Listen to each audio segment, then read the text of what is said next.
Hi வணக்கம், நான் doctor Jhansi Shijo. இந்த வீடியோவில் நம்ம என்ன டிஸ்கஸ் பண்ண போகிறோம் அப்படின்னா மலச்சிக்கல் பிரச்சனை பற்றி பேச போகிறோம். மலச்சிக்கல் ஏன் வருது, அதை என்ன சாப்பிட்டா சரியாகும், என்ன மெடிசன் எடுக்கணும், எப்படி கேர் பண்ணணும்னு கம்ப்ளீட்டாக நம்ம டிஸ்கஸ் பண்ண போகிறோம். மலச்சிக்கல் வந்துட்டு எல்லாருமே ஏதாவது ஒரு டைமில் நம்ம லைஃப்பில் ஃபேஸ் பண்ணியிருப்போம். ஸோ இந்த மலச்சிக்கல் அப்படின்னா என்ன அப்படின்னா, நம்ம சாப்பிட்ற சாப்பாடு ஒரு 48 மணி நேரத்துலேருந்து 72 மணி நேரத்துக்குள்ளாடி நம்ம உடம்பை விட்டு போகணும். அப்படி போகாமல் 100 மணி நேரம் நம்ம உடம்புல தங்கி இருந்துச்சுன்னா அதுதான் மலச்சிக்கல். அது வந்துட்டு ஒரு 100 மணி நேரம் மேலே தங்குது அப்படின்னா நம்ம உடம்புக்குள்ளே அது பாய்சனாக தான் மாறும். ஸோ நம்ம ஒரு டேர்ம் நம்ம கேள்விப்பட்டிருப்போம், அதாவது constipation is a mother of all disease அப்படின்னு நம்ம கேள்விப்பட்டிருப்போம். அப்படின்னா என்ன அப்படின்னா, மலச்சிக்கல் பிரச்சனை தான் எல்லா நோய்களுக்கும் மூல காரணம் அப்படின்னு நம்ம கேள்விப்பட்டிருப்போம். அதாவது ஆட்டோ இம்யூன் டிசீஸ்லேருந்து கேன்சர் வரதுக்கு ஒரு முக்கியமான காரணம் இந்த மலச்சிக்கல் பிரச்சனை. இப்போது நம்ம சாப்பிட்ற சாப்பாடு நம்ம ஸ்டொமக்கில் போயிட்டு அங்கே டைஜஷன் ஆகிட்டு பெருங்குடல் சிறுகுடல் வழியே நம்ம ஆசனம் வெளியே போகும்.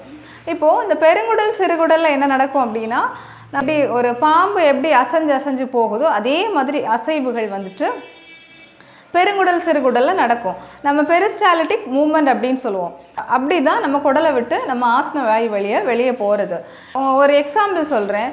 இப்போ நம்ம ஒரு வீட்டில் ஒரு டஸ்ட் பாக்ஸ் வச்சுருக்கோம். சாப்பிட்டுட்டு மிச்சம் வர அந்த எச்சில் வந்துட்டு அந்த குப்பை தொட்டியில் போட்டு வைக்கும்போது என்ன ஆகுது, அதை நம்ம அடுத்த நாள் எடுத்துகிட்டு கொட்டிட்டு க்ளீன் பண்ணாமல் அப்படியே வச்சுக்கிட்டோம் அப்படின்னா என்ன ஆகும், அந்த சைடு அந்த குப்பை தொட்டியில் அந்த சைடு எல்லாமே கசடு அப்படியே இருந்து சேர்ந்து அடை மாதிரி பிடிச்சி அந்த இடம் அது அப்படியே சேர்ந்தே இருக்கும்.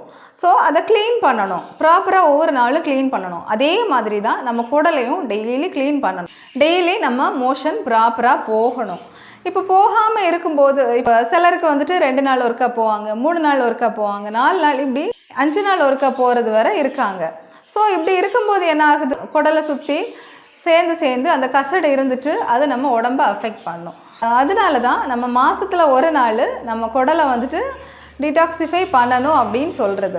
ஸோ நம்ம இந்தியாவில் இருந்து அமெரிக்கா, யூரோப் கண்ட்ரீஸ்க்கு வந்துட்டு அதிகமாக வந்துட்டு ஏற்றுமதி பண்ணக்கூடிய ஒரு மெடிசன் என்ன அப்படின்னு பார்த்தோன்னா நம்ம சப்கால் சொல்லுவோம். அதாவது அது வேறு ஒன்றும் இல்லை, ஒரு நார். அதோட சென்னான்னு ஒரு மெடிசன் சொல்லுவாங்க, அது ஒரு லாக்ஸேட்டிவ்ஸ். அதாவது சித்தாவில் வந்துட்டு நமக்கு சித்தா மெடிசன்ஸில் நிலவாரி அப்படின்னு சொல்லுவாங்க. இந்த ரெண்டையுமே கிரானியூல்ஸாக எடுத்து உருட்டி இதுதான் நம்ம வந்துட்டு வெளிநாடுகளுக்கு மெடிசன்ஸாக நம்ம ஏற்றுமதி பண்ணிகிட்ருக்காங்க. அதிகமாக ஏற்றுமதி பண்ணக்கூடிய ஒரு டாப் மெடிசன்ஸ் தான் இது. நம்ம மலச்சிக்கல் வர்றதுக்கு ஒரு முக்கியமான காரணம் பார்த்திங்கன்னா ஃபைபர் அதிகமாக, நார்ச்சத்து உணவுகள் அதிகமாக நம்ம சேர்க்காமல் இருக்கிறது. அடுத்தது தண்ணி குடிக்காமல் இருக்கிறது, ஸ்ட்ரெஸ் ஆகிறது, உட்காந்துட்டே இருக்கிறது, எந்த அசைவுகளும் நம்ம உடம்புக்கு கொடுக்காமல் இருக்கிறது. ஏதாவது மெடிசின்ஸ் எடுக்கிறனால சிலருக்கு அதனால் மலச்சிக்கல் வரதுக்கு வாய்ப்புகள் இருக்குது. முக்கியமான காரணம் வந்துட்டு நார்ச்சத்து உணவுகள் நம்ம அதிகமாக எடுக்காமல் இருக்கிறனால.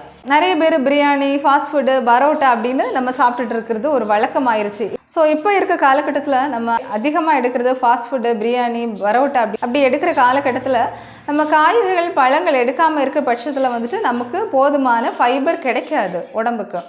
ஸோ நான் ஒரு உலகத்திலேயே பெஸ்ட்டாக ஃபைபர் கிடைக்கக்கூடிய சீட்ஸ் பற்றி நான் உங்களுக்கு ஃபஸ்ட்டு சொல்கிறேன். என்னென்னா எள்ளு, வெந்தயம், ஃப்ளாக்ஸீட், இந்த 3லையுமே அதிகமான ஃபைபர் இருக்குது.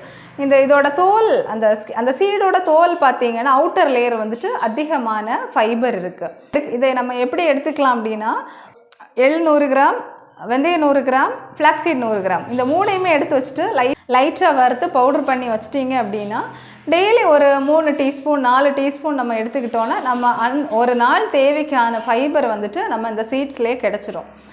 ஸோ எப்போவுமே ஒன்று நம்ம புரிஞ்சுக்கணும், இந்த சீட்ஸை வந்துட்டு சீடை சுற்றி, சீடாக இருக்கட்டும், நம்ம சில சாப்பிட்ற பழங்கள், காய்கறிகளாக இருக்கட்டும், சீடை சுற்றி அவுட்டர் லேயர் இருக்கும்.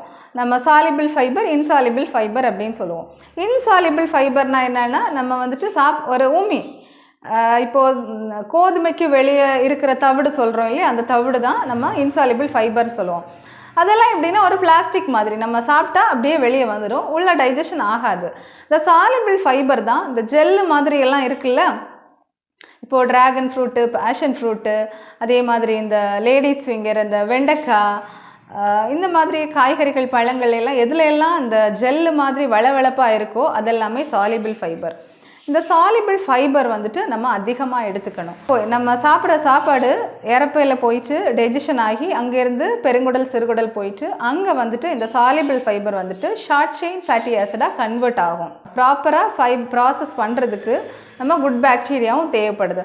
அந்த குட் பாக்டீரியா நம்ம நேச்சுரலாகவே நம்ம காலங்காலமாக கிடைக்கிறது இந்த தயிர்.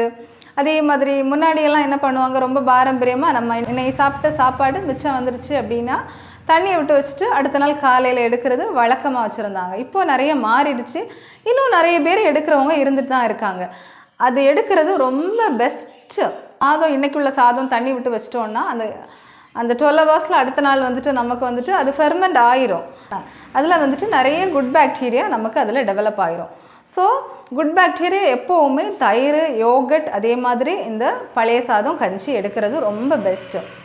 அதோட என்னென்ன உணவுகள் நம்ம எடுக்கலாம் அப்படின்னா, ஃபைபர் உணவுகள் என்னென்ன எடுக்கலாம் அப்படின்னா, ஆப்பிள், வாழைப்பழம், கொய்யாப்பழம், அதே மாதிரி நிறைய இந்த தானியங்கள், சிட்ரஸ் ஃப்ரூட்ஸ்ன்னு சொல்லக்கூடிய ஆரஞ்சு, எலுமிச்சம்பழம், அதே மாதிரி சாத்துக்குடி, பீன்ஸ், இது எல்லாமே ஃபைபர் அதிகமாக இருக்குது.